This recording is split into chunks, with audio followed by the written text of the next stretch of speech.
Dear students, आप देख रहे हैं इंग्लिश जो आपका एग्जाम हुआ आज का, उसका सॉल्यूशन, वो भी बोर्ड की आंसर की देखने वाले हैं आप। जो आपके राइट आंसर है उसको हम डिस्कस करने वाले हैं इसमें। तो चलिए स्टार्ट करते हैं। आपका जो पेपर था वो बहुत ही इजी आया था, और जैसा मैंने पैटर्न आपको पहले डिक्लेयर कर दिया था कि इस तरह का पैटर्न आएगा, और वही पैटर्न आपको देखने को मिला। पहले क्वेश्चन से स्टार्ट करते हैं। ये पैराग्राफ आप सभी ने देखा था कि ये पैराग्राफ आया था, और यहाँ पर जो पहला क्वेश्चन इस पैराग्राफ से पूछा गया है, who was determined to bring prosperity into Gujarat farmers life. तो कौन, किसने मतलब ये प्रोस्पेरिटी जो है, सुख सुविधा जो है, या कह सकते हैं खुशियाँ गुजरात फार्मर्स के लाइफ में लाया, वो कौन था। तो यहाँ पे आप जब पैराग्राफ पढ़ चुके होंगे तो आपको आंसर पता चलेगा, सरदार वल्लभ भाई पटेल। तो यहाँ पे सी ऑप्शन करेक्ट हो जाएगा। नेक्स्ट जो क्वेश्चन है, व्हाट वाज स्टार्टेड बाई त्रिभुवन दास पटेल। तो त्रिभुवन दास पटेल ने क्या स्टार्ट किया था, तो कोऑपरेटिव डेयरी यूनिट जो है स्टार्ट किया था। ए ऑप्शन इसका करेक्ट होता है। अगला जो क्वेश्चन है इसमें देखिए, third question, what did the system of cooperative effort do. तो यहाँ पे इसका थर्ड थर्ड का जो आंसर होगा, मैंने यहाँ पे इंक से कर दिया है, the system of cooperative effort eliminate the middle man who harassed and exploited the ignorant farmers. ठीक है, तो यहाँ पर जो है आपका ये वाला आंसर लिखना था। अगर आपने सभी ने ये आंसर लिखा है तो आपका आंसर बिल्कुल राइट है, आपको पूरा का पूरा नंबर मिलने वाला है। पूरा हम बोर्ड का आंसर की देख रहे हैं, और सारे के सारे बोर्ड के जो आंसर्स की से आप मैच करिएगा। क्वेश्चन नंबर 4 देखिए, why did heart of iron man of India move. तो क्यों हुआ था मूव, इसको हमें बताना है। तो इसका आंसर भी देखिए पैराग्राफ में, the poor plight of these farmers move the heart of iron man of India Sardar Vallabh Bhai Patel. तो यहाँ पर जो है ये वाला आपको पैराग्राफ लिख देना था, तो इसका आंसर ये हो जाता। इसके बाद आइए नेक्स्ट, जो आपका क्वेश्चन नंबर 5 है, right similar word from the following from the passage. तो रिमूव्ड का जो होता है, रिमूव्ड मतलब होता है हटाना या खारिज करना, और एलिमिनेट जो है ये वर्ड आपको इस पैराग्राफ जब पढ़ोगे तो इसमें एलिमिनेट आपको देखने को मिल जाएगा, और वही आपको इसका राइट आंसर बनाना था। तो यहाँ पे क्या आंसर हो जाएगा आपका, एलिमिनेट जो है इसका राइट आंसर हो जाएगा, जो कि मैंने यहाँ पे डायरेक्ट आपको लिख दिया है। तो यहाँ पर देखिए, आप इसमें भी आप देख सकते हैं एलिमिनेट है, और यहाँ पर जो है इसका राइट आंसर एलिमिनेटेड हो जाएगा। रिमूव्ड और एलिमिनेटेड, जैसे कि ईडी लगा हुआ है तो एलिमिनेट का एलिमिनेटेड हो जाएगा, तो ईडी लग जाएगा इसमें। इसके बाद जो सिक्स्थ क्वेश्चन है, right the opposite word of the following from the passage. तो आपको इसका विपरीत शब्द या विलोम शब्द लिखना था। इसमें सोलैरिटी, सोलैरिटी का मतलब होता है क्या, ये आपका विभाजित करना, अलग अलग कर देना, और यूनाइटेड मतलब इकट्ठा कर देना। तो यूनाइटेड जो है इसका राइट आंसर हो जाता। तो यूनाइटेड जिसने भी लिखा है उसका राइट आंसर है। तो ये पैराग्राफ से ही आपको लिखना था, अपने मन से नहीं लिखना था। तो इस तरह से आपने जो क्वेश्चंस किए हैं उसके राइट आंसर आपने देखे हैं, बोर्ड की आंसर की देख रहे हैं आप। अगला जो पैराग्राफ है, सेकंड नंबर, इसकी बात करते हैं। यहाँ पे फिर से आपको एक पैराग्राफ दिया गया था, सभी के पास ये क्वेश्चन पेपर है, और इस क्वेश्चन के आंसर हम देखेंगे। पहले क्वेश्चन की बात करें, वाराणसी अर्लियर नोन एज। तो वाराणसी को पहले किस नाम से जाना जाता था, तो उसको हम बनारस के नाम से जानते थे। तो डी ऑप्शन इसमें करेक्ट हो जाएगा। Who was official shehnai player at the famous Vishwanath temple. तो कौन थे फेमस सेनाई, यानी प्रसिद्ध सेनाई वादक कौन थे विश्वनाथ टेम्पल के, तो वो थे अली बख्श। तो यहाँ पे बी ऑप्शन जो है करेक्ट हो जाएगा, क्योंकि आपके पैराग्राफ में सब कुछ लिखा हुआ है, बस अपने आंसर्स को मैच करते चलिएगा। नेक्स्ट जो क्वेश्चन है, at the age of dash Bismillah Khan move to Banarasi. तो किस समय जो है वो मूव हुए थे बनारसी में, तो आंसर आ जाएगा 6, एट द एज ऑफ 6, 6 साल की उम्र में। ठीक है, तो यहाँ पे ए ऑप्शन करेक्ट होता है। अगला है, हु वाज अली बख्श, ठीक है, विलायतू। तो यहाँ पे देखिए इसका आंसर जब आप लिखेंगे तो इस पैराग्राफ में सीधा का सीधा पहले आप लाइन देखेंगे, तो यहाँ पे देखो, Ali Bakhsh Vilayatu was the official shehnai player at the famous Vishwanath temple. तो ये आपका जो है आपका आंसर होना था। तो इसको अगर आपने आंसर में लिखा है सभी ने, तो आपका राइट आंसर है। ये सारी की सारी ऑफिशियल आंसर की देख रहे हैं, जो बोर्ड के द्वारा आप प्राप्त कर रहे हैं। इसके बाद जो नेक्स्ट क्वेश्चन है, fifth number, what was Bismillah Khan's routine. तो उनका दिनचर्या कैसा था, ये आपको बताना है। तो इसका देखिए दिनचर्या कैसा था, ये भी पैराग्राफ में लिखा हुआ है, आपने ध्यान दिया। Bismillah Khan's routine was to follow his uncle the whole day to both the temples and practices for the house together without any play time. और वो मतलब खेलता भी नहीं था, school and sometimes even regular meals, और कभी कभी तो बिना खाना खाए हुए भी मतलब जो है ये सारे प्रैक्टिसेस करते थे। तो ये पैराग्राफ पूरा का पूरा इसका आंसर है। जिसने भी इस पैराग्राफ का आंसर लिखा है वो बिल्कुल सही है।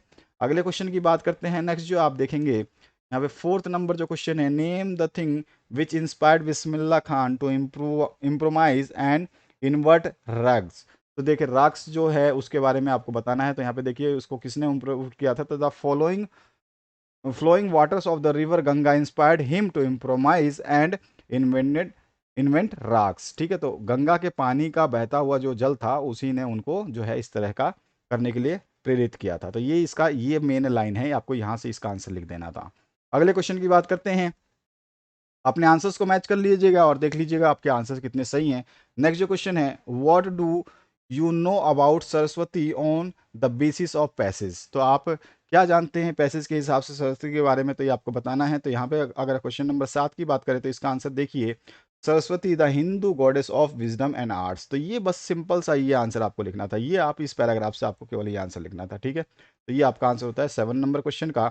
नेक्स्ट जो क्वेश्चन है उसकी बात करते हैं। क्वेश्चन नंबर यहाँ पे 8 देखिए, right the similar word of the following from the passage. तो यहाँ पे आपसे पूछा गया है इस पैराग्राफ में से इस शब्द का अर्थ, इसमें पूछा गया है गार्डनशिप का अर्थ क्या होता है। तो यहाँ पे आप जब पैराग्राफ पढ़ेंगे तो उसमें टूटलेस जो है इसका समानार्थी शब्द निकलेगा। समानार्थी मतलब सिमिलर शब्द आपको बताना था। तो ये जो है इसका इस पैराग्राफ में ये वर्ड जो आपने अगर किसी ने भी टिक किया है या लिखा है तो उसका राइट आंसर है।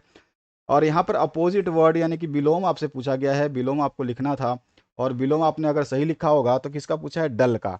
तो डल का बोलेंगे, डल मतलब भद्दा और मतलब बिल्कुल बकवास, और लाइमलाइट होता है वो बिल्कुल चमकता हुआ। ठीक है ना, तो डल का लाइमलाइट जो है इसका राइट आंसर हो जाएगा। इस पैराग्राफ्स के आंसर से मैच करिएगा सारे आंसर्स को ढंग से। तो यहाँ पे हमने सारे क्वेश्चंस देख लिए। आते हैं सेक्शन बी में। सेक्शन बी के क्वेश्चंस मैंने बता दिए थे किस तरह के आएंगे, लेटर राइटिंग क्या होगी और किस तरह के क्वेश्चंस बनेंगे, तो मैंने ये बता दिया था। आपने वीडियोस अगर देख लिए हैं, हमने जो 2 डाले थे, केवल हम ज़्यादा वीडियो नहीं डालते हैं आप लोगों के लिए, जितना कम से कम वीडियो हो सकता है उतना डालते हैं ताकि आप लोग उसको पढ़ के आसानी से तैयारी कर पाएँ। और 2 स्टोरीज़ जिनको मैं बार-बार करा चुका हूँ, ये दोनों स्टोरीज़ जो हैं आपकी आई थी, इनमें से कोई भी एक करना था आपको। नॉर्मल सा क्वेश्चन है। नेक्स्ट जो है पार्ट, इसमें आपको डायग्राम मैंने बताया था कि आपको पैराग्राफ आएगा एक विजुअल ऐड पे, जो आपका कुछ भी डायग्राम देगा उसके ऊपर एक पैराग्राफ पूछेगा, तो पैराग्राफ आपको लिखना था। तो अपने हिसाब से, क्योंकि पैराग्राफ बोर्ड जो है इसके आंसर की जारी नहीं करता जो शब्दों में लिखे जाते हैं, क्योंकि हर बच्चे का शब्द अलग अलग होता है। और इसी में और ऑप्शन दिया गया था कि right paragraph on my best friend, आपके प्रिय मित्र के बारे में आपको कुछ लिखना था।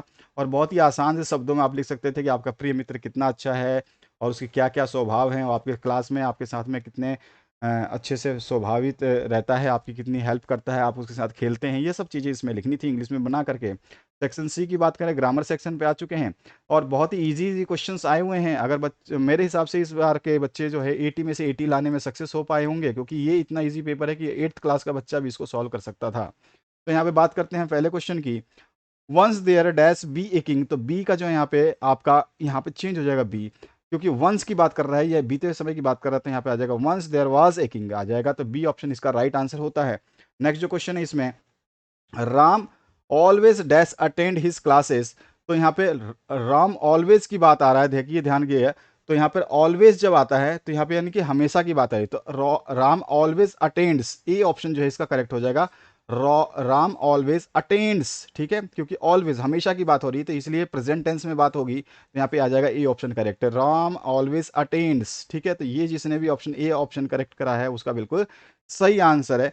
नेक्स्ट जो क्वेश्चन है उसकी बात करते हैं यहाँ पर, we had gone to our house before father dash come. अब यहाँ पे आपको कम का फॉर्म बताना था, तो वी हैड गोन, हम चले गए, टू आवर हाउस, हम अपने घर, बिफोर हमारे पिताजी के आने से पहले। तो यहाँ पर जो हमारा क्या आ जाए, केम, ठीक है, वो आने, उनके आने से पहले, तो केम जो है इसका राइट आंसर हो जाएगा। इसके बाद जो नेक्स्ट क्वेश्चन है इसकी बात करते हैं, ही डैश लिव हियर सिंस 1 जनवरी 2020, मतलब ये बता रहा है कि उस मतलब 1 जनवरी 2020 से पहले जो है यहाँ पे सिंस मतलब तब से रह रहा है। तो तब से रह रहा है तो हैज़ बीन, यहाँ पे सिंस की बात आ रही है, तो सिंस बहुत इंपॉर्टेंट है, आपने टेंसेस पढ़े होंगे, तो यहाँ पे आ जाएगा हैज़ बीन लिविंग। ठीक है, हैज़ बीन लिविंग, वो रहते थे कब से, तो 1 जनवरी 2020 से वो रहते हैं। इसके बाद आपका नेक्स्ट जो क्वेश्चन है 7 नंबर क्वेश्चन देखिए, he said to me please give me your pen. तो यहाँ पे क्या है, इनडायरेक्ट स्पीच में आपको कन्वर्ट करना है। इनडायरेक्ट स्पीच मैंने आपको सिखाया था। तो ही रिक्वेस्टेड आ जाएगा, क्योंकि यहाँ पे प्लीज की बात आ रही है तो यहाँ पे हम कन्वर्ट कर देते हैं रिक्वेस्टेड में। तो he requested me to give him my pen, तो यहाँ पे जो है इसका ये राइट आंसर हो जाएगा। जिसने भी ये करेक्ट करा होगा बिल्कुल सही है। और नेक्स्ट है, he said to me where are you going. तो यहाँ पे हो जाएगा he asked me, he said का हो जाएगा asked, he asked that where I was going, तो ये भी जिसने आंसर लिखा है उसका भी राइट आंसर हो जाएगा। नेक्स्ट जो क्वेश्चन है उसकी बात करते हैं। रिराइट करना है आपको यहाँ पे सेंटेंसेस को using connectives given in the brackets, जो भी यहाँ पे कनेक्टिव्स दिए हैं, कनेक्टर्स दिए हैं, इन कनेक्टर्स को यूज करके आपको जोड़ना था। He is a teacher, he is a writer, तो यहाँ पे he is not only a teacher but also a writer is the right answer. जिसने भी आंसर लिखा है उसका बिल्कुल करेक्ट आंसर है। Ram is my friend, Shyam is my friend, तो इसको भी कनेक्ट करना था बोथ एंड से, तो राम एंड, आपका एंड यूज कर लिया, Ram and Shyam both are my friends, तो यहाँ पे जो आंसर हो जाएगा आपका ये करेक्ट आंसर हो जाएगा। नेक्स्ट क्वेश्चन है रामू इज ए थीफ और श्यामू इज ए थीफ, और आइदर और से आपको इसको कनेक्ट करना था, तो यहाँ पे हो जाएगा इधर रामू और श्यामू इज ए थीफ, तो यहाँ पे इज आ जाएगा, इज ए थीफ, ठीक है, ध्यान रखेंगे आप, इधर रामू और श्यामू इज ए थीफ, ठीक है। नेक्स्ट क्वेश्चन की बात करते हैं, तो ये आपका राइट आंसर और ये भी राइट आंसर, सारे से आंसर्स आप मैच करते जाइएगा, जहां पे भी आपकी कोई भी मिस्टेक है तो आपका नंबर कटने वाले हैं, ये ध्यान रखना है आपको। नेक्स्ट जो 9 नंबर क्वेश्चन है, the book is on the table, the book has a right wrapper, white wrapper, तो विच यहाँ पे आपको इसको कनेक्ट करना है, ठीक है, प्रोनाउन करना है इसको रिलेटिव करके। और नेक्स्ट जो है इसमें आपसे पूछा गया you meet a man yesterday, the man was my father, तो इसको होम से आपको कनेक्ट करना है। तो देखिए पहले क्वेश्चन का हो जाएगा the book which is on the table, तो यहाँ पे हमको किसको कनेक्ट करना था, विच को, तो यहाँ पे हमारा को विच, द बुक विच इज, यहाँ पे आपका विच आ रहा है, देखिए ठीक है, ध्यान रखिए, the book which is on the table, ठीक है। देन उसके बाद में आपको जब ये द बुक तो आपने बता दिया, तो बुक को हटाना पड़ेगा, तो the book which is on the table has a white wrapper, तो उसका जो है कवर कैसा है, वाइट कलर का है, ये आपको ये आंसर लिखना था, तो ये इसका फर्स्ट का आंसर हुआ। और सेकंड का answer you met a man yesterday, the man was my father, तो यहाँ पर जो आपको आंसर देना है वो यहाँ से शुरुआत होगा, द मैन हु, अब क्या, क्योंकि यहाँ पे आपका आ जाएगा तो हुम आ जाएगा, हुम से कनेक्ट करना है, तो the man whom you met yesterday, जिससे आप कल मिले थे वो मेरे पिताजी थे, तो यहाँ पर जो है ये इसका राइट आंसर होगा, जिसने भी ये करेक्ट किया होगा उसके पूरे नंबर मिलने वाले हैं। नेक्स्ट क्वेश्चन की बात करते हैं, change the following sentences into passive voice, तो यहाँ पे है प्रतिभा विल प्ले क्रिकेट टुमारो, तो इसका राइट आंसर क्या हो जाएगा, the cricket would be played by Pratibha tomorrow, यहाँ पे आपका चेंज हो जाएगा विल वुड में, और जहाँ पे प्ले है ये आपका बी प्लेड में चेंज हो जाएगा। इसके बाद जो नेक्स्ट क्वेश्चन है, देव हैव बिल्ट ए हाउस, तो यहाँ पर जो है आपको क्या करना है, इसको पैसिव वॉइस में करना है, तो फिर से आपका क्या हो जाएगा, the house have been build by them, the house have been build by them. Next जो क्वेश्चन है, frame the questions of the following sentences, तो फ्रेम करना है आपको, जैसे ही आपको डायरेक्शन दिया गया, पहला जो है he is going to Jaipur today, तो वह जो है जयपुर, आज जयपुर जा रहा है, तो इसको हमें यहाँ वेयर बोल दिया है, तो वेयर से हम इसको स्टार्ट करेंगे, तो where he is going today, तो यहाँ पे सिंपल सा क्वेश्चन बनेगा आपका, where he is going today, तो आंसर लिखा है he is going to Jaipur today, ठीक है, तो ये आपका क्वेश्चन मार्क जो बनाना था ये बन गया। अब आपको क्वेश्चन टैग बनाना है, राम विल प्ले क्रिकेट, अब विल को जो है हम वोंट में कर देते हैं कन्वर्ट, विल को हमेशा वोंट में कन्वर्ट किया जाता है, और राम हो या सीता हो, अगर सीता होती तो शी आ जाता, और राम है तो ही आ जाएगा, बस यही आपका क्वेश्चन टैग बनना था, Ram will play cricket won't he, ठीक है, तो ये आपका जो है क्वेश्चन टैग हो जाएगा। नेक्स्ट क्वेश्चन की बात करते हैं, सेक्शन डी जो आपका टेक्स्ट बुक से है, तो यहाँ पे अब हम क्वेश्चंस की बात करें, तो पहला क्वेश्चन है how many brother and sister did the young seagull have, तो इसका सही आंसर पहला ही वाला आपका हो जाएगा, 2 ब्रदर एंड 1 सिस्टर।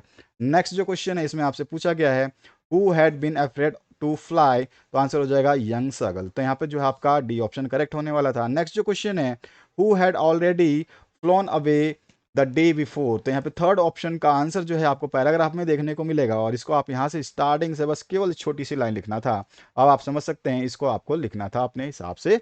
और नेक्स्ट जो क्वेश्चन है इसके बाद में आते हैं, जिसमें पूछा गया है where did the young seagull run away back, तो इसका क्या आंसर हो जाएगा, यहाँ पे देखिए पैराग्राफ में लिखा हुआ है back to the little hole under the ledge where slept at night, ठीक है, तो यहाँ पर जो है इसका ये आंसर आपका था। इसके बाद आते हैं नेक्स्ट क्वेश्चन पे, जिसमें आपको find the word from the passage which means age, age का होता है ब्रिंक, ब्रिंक जिसने भी लिखा है उसका राइट आंसर हो जाएगा। तो इस पैराग्राफ में अगर आपने इसको पढ़ा है तो इसमें आपको ब्रिंक जो है बहुत जगह देखने को मिलेगा एज का, ठीक है, तो एज का जो आंसर क्या हो जाएगा, ब्रिंक हो जाएगा। नेक्स्ट जो क्वेश्चन है उसकी बात करते हैं, बहुत बच्चों ने लेज लिखा होगा क्योंकि ये वर्ड बार बार में कंबाइन हो रहा है, कई जगह पे आपको इस पैराग्राफ में देखने को मिल रहा है। ये बिल्कुल गलत आंसर हो जाएगा क्योंकि इसका मतलब होता है आपका लिमिट। लिमिट मतलब होता है सीमा या हद, ठीक है। तो ये आपसे पूछा नहीं गया, आपसे बोला गया कॉर्नर या किनारा, तो होता है आपका जो मैंने बता दिया आपको आंसर। नेक्स्ट जो क्वेश्चन की बात करते हैं, इसमें पूछा गया find out the word from the passage will has opposite meaning, यानी कि आपको विलोम शब्द बताना है। फियरलेस, फियरलेस मतलब निडर, और इसका क्या हो जाएगा डरवा वाला। तो डर क्या होता है, अफ्रेड मतलब डर, तो यहाँ पे जो है इसका राइट आंसर हो जाएगा अफ्रेड। नेक्स्ट जो क्वेश्चन है इसकी बात करते हैं, आपका 13 नंबर। पैराग्राफ का राइटिंग आपको मतलब यहाँ पे दिया गया है, इसके आंसर्स यहीं से लिखने थे। पहला क्वेश्चन की बात करते हैं, what was the short name of the girl. तो गर्ल का शॉर्ट नेम तो आपको पता ही है, पैसेज में लिखा हुआ है पहले ही, तो यहाँ पे आपका आ जाएगा वाली। नेक्स्ट जो क्वेश्चन है इसकी बात करते हैं, इसी पैराग्राफ से पूछा गया what was the age of वाली। तो आपने अगर पैराग्राफ पढ़ा है तो उसका एज था 8। इसके बाद जो नेक्स्ट क्वेश्चन है इसमें पूछा गया है why did Valli Mai not play with her playmates. तो वो क्यों नहीं खेलती थी, तो इसका आंसर भी पैराग्राफ में आप देखेंगे, there were no playmates of her own age on her street. उसके उम्र के जो हैं कोई भी उसका साथी नहीं था, इसी वजह से वो नहीं खेलती थी। यहाँ पे पैराग्राफ में सब कुछ मिलता है। नेक्स्ट जो क्वेश्चन है, what was Valliamma's favourite pastime. तो उसका पास टाइम क्या था, मतलब उसका समय व्यतीत करने का क्या उसका मतलब औचित्य था, या कह सकते हैं क्या उसका मतलब फेवरेट चीज थी। तो हम कहेंगे हर फेवरेट, यहाँ पे देखो लिखा हुआ है, her favourite pastime was standing in the front doorway of the house watching और watching what was happening in the street outside. ठीक है, तो ये इसका राइट आंसर हो जाएगा कि वो अपने घर के दरवाजे पे खड़ी हो जाती थी और वहां पे वो देखती थी कि बाहर क्या हो रहा है गली में। नेक्स्ट जो क्वेश्चन है, right the similar word from the passage. तो यहाँ पर जो है आपको एंटीरियर का लिखना है। तो एंटीरियर मतलब होता है आपका जो सामने का होता है हिस्सा, जिसको हम बोलेंगे फ्रंट। फ्रंट जो है इसका राइट आंसर हो जाएगा। नेक्स्ट जो है अपोजिट वर्ड, यानी विलोम शब्द इसमें से छाटना था पैराग्राफ में से, जिसमें यूजुअल दिया गया। यूजुअल मतलब होता है कि नॉर्मली जो होता है, और अनयूजुअल मतलब जो नॉर्मली नहीं होता है। तो अनयूजुअल जो है आपका इसका राइट आंसर हो जाएगा, क्योंकि अपोजिट वर्ड आपको लिखना था। नेक्स्ट जो क्वेश्चन है, और ये पैराग्राफ से ही छांट के लिखने हैं, आप अपने मन से नहीं लिख सकते हैं। अगर आपने मन से कुछ भी लिखा है तो आपका गलत हो जाएगा, और आपका एग्जामिनर जो उसको रॉन्ग कर देगा। नेक्स्ट जो क्वेश्चन है 14 नंबर, आंसर एनी ऑफ, आपको एक का ही आंसर देना था, किसी एक का आंसर, दोनों में से कोई भी एक का आंसर देना था। Why does the post master send money to Lencho. मैंने आपको क्वेश्चन जितने भी इंपॉर्टेंट क्वेश्चंस दिए थे, 2 ही वीडियो दिए थे और उसमें सारे आंसर्स मैंने दिए थे, अगर आपने पढ़ा होगा तो आपने कर दिया होगा।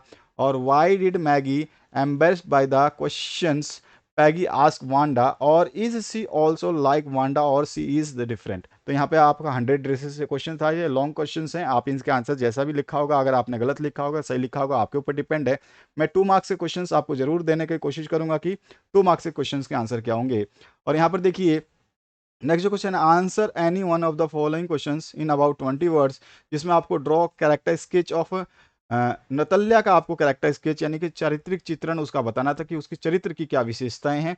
और जो है can you now imagine what this character will quarrel about next. तो यहाँ पे प्रपोजल से लिया गया है ये भी, और ये भी प्रपोजल से, तो दोनों क्वेश्चन प्रपोजल से लिए गए हैं आपके, और इनमें से कोई भी एक ही आपको करना था। बहुत अच्छा क्वेश्चन है और बहुत ही सिंपल सिंपल से क्वेश्चन पूछे गए हैं। और यहाँ पर जो है आपका 16 नंबर जो क्वेश्चन, इसमें आपको फिर से पैराग्राफ दिया गया है, इस पैराग्राफ को देख करके आंसर्स देने थे, और भी जो आपके क्वेश्चंस हैं ये आपके 2 मार्क्स के हैं। अगेन जो हम लास्ट में क्वेश्चंस के आंसर्स को डिस्कस करने वाले हैं, और भी जो बचे हुए हैं आपके, इसके और पार्ट में भी आपके क्वेश्चन दिया गया था, ठीक है, और इसके भी 2 क्वेश्चंस पूछे गए थे, इनके आंसर्स आपको लिखने थे। नेक्स्ट जो 17 क्वेश्चन है इसकी हम बात करेंगे। यहाँ पे पूछा है what colour is the young women's hair. तो यहाँ पे जो है वो जवान औरत के क्या कलर, बालों का क्या कलर था ये बताना है, ठीक है। और नेक्स्ट जो है यहाँ पर why is the boy very upset. तो लड़का क्यों अपसेट हो गया, तो आपको अच्छी तरह से पता है, स्टोरी आपने देखी है, सुनी है और क्लास में पढ़ी भी है। तो बाल पोएम से है, तो आपको पता ही है उसका बाल जो है हो गया था उसकी वजह से। और why does the poet tell us that he feels more at home with animal than the humans. तो ये क्वेश्चन तो मैंने आपको स्पेशली करवाया था इस क्वेश्चन को, तो आपने सभी ने इसको कर दिया होगा। नेक्स्ट जो क्वेश्चन है उसकी बात करते हैं, आ जाइए।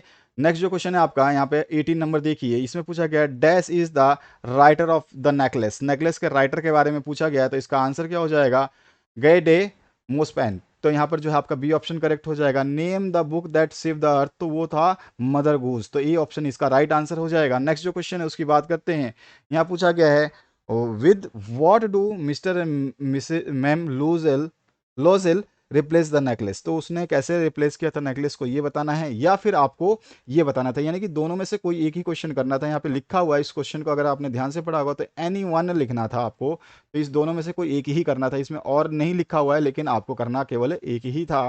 तो जिस बच्चे ने दोनों कर दिया है तो उसको घबराने की जरूरत नहीं है, लेकिन ये ध्यान रखना है कि दोनों में से पहला जो सही होगा उसी को माना जाएगा, तो वहाँ पे आपके लिए एक दिक्कत हो सकती है। तो यहाँ पे जो है दोनों में से फर्स्ट का मैं आंसर जैसे आपको बताना चाहूँ तो इसका आंसर जो है हमने नीचे दे दिया है। They replace the necklace by paying 18,000 francs और which his father had left him and borrowing the rest, और उन जो कुछ मतलब उसका जो कुछ तो हिस्सा तो उसके फादर जो है उसके लिए छोड़ के गए थे, और बाकी जो उन्होंने बाकी का रेस्ट जो हिस्सा था, बचा हुआ जो हिस्सा था उसका अमाउंट का, उसने जो है किससे लिया था, जो लेनदार रसूखदार या लेंडर्स जो होते हैं जो उधार देते हैं सूद पे, उनसे लिया था। ठीक है, तो ये छोटा सा आंसर आप लिख सकते थे, तो आपको पूरे मार्क्स मिल जाते 4 नंबर। इसके बाद जो है आपका नेक्स्ट पार्ट है इसमें, हु हेल्प द नरेटर और why did narrator arrive at new Mullion, तो ये भी आप लिख सकते थे। दोनों में से कोई ये आपको एक ही करना था। नेक्स्ट जो 3 क्वेश्चन है इसकी बात करें तो तीनों को तीन आंसर देने थे आपको, तीनों में से 2 के आंसर देने थे आपको, और ये 2-2 नंबर के क्वेश्चंस थे। What was Everett's project, project क्या था उसका, तो Everett project was to find the cause of a viral disease that kills nearly all monarch caterpillars every few years, तो ये उसका प्रोजेक्ट था। नेक्स्ट जो क्वेश्चन है उसकी बात करें, वाई वाज वोली glad and what did she hope, अब वो ग्लैड क्यों थी, तो जब वो स्कूल में पहुंची तो उसने देखा क्या कि वो उसका बहुत सारी गर्ल्स जो हैं उसके अपनी एज की थी, और उसकी इच्छा क्या थी, उसकी मतलब होप क्या थी, आशा क्या थी कि she hope that one of them might become her friend, और उसकी इच्छा ये थी कि उसमें से कोई ना कोई उसकी एक दोस्त बन जाएगी। और उसके बाद में तीसरा क्वेश्चन है, आपको केवल 2 ही आंसर देने थे, अगर आपने स्टार्टिंग के 2 कर दिए होंगे तो आपको तीसरा करने की आवश्यकता नहीं थी। अगर फिर भी किसी ने पहला या दूसरे में से कोई एक करा होगा तो तीसरा करना उसके लिए अनिवार्य था। और यहाँ पे आंसर पूछा गया है who search around the dog, और इसका बहुत छोटा सा आंसर था, केवल इसमें पूछा गया हु, और इस हु का आंसर देना था। तो यहाँ पर जो है इसका आंसर हो जाएगा द हाउस होल्ड डॉग्स। ठीक है, the house hold dogs search the around the narrator, तो यही चीज पूछा गया इस क्वेश्चन में, और ये छोटा सा आंसर आपको लिखना था, बस ये क्वेश्चन आपका आंसर बन जाता। तो इस तरह से आपने देखा कंप्लीट सॉल्यूशन इस पूरे वीडियो के माध्यम से विद बोर्ड आंसर की, और आपने जितने भी आंसर अगर इससे मैच करते हैं तो आप 100% सक्सेस हैं, और आपका पूरा रिजल्ट जो है आपके हाथों में है, और आपने देख भी लिया। नेक्स्ट वीडियो में हम नेक्स्ट पेपर के डिस्कशन को जारी रखेंगे, और आपका हिंदी का पेपर जो है हमने अपलोड कर दिया है मोस्ट इंपॉर्टेंट क्वेश्चंस की सीरीज में, जैसे हमने इंग्लिश का दिया था, तो उसको पढ़ करके आप अपनी तैयारी को बेहतरीन बनाएं और मॉडल पेपर जरूर देखें। Thank you very much, have a good day. और उसमें ब्लूप्रिंट भी आपको मिलेगा कि कौन से नंबर पे कैसा क्वेश्चन आने वाला है।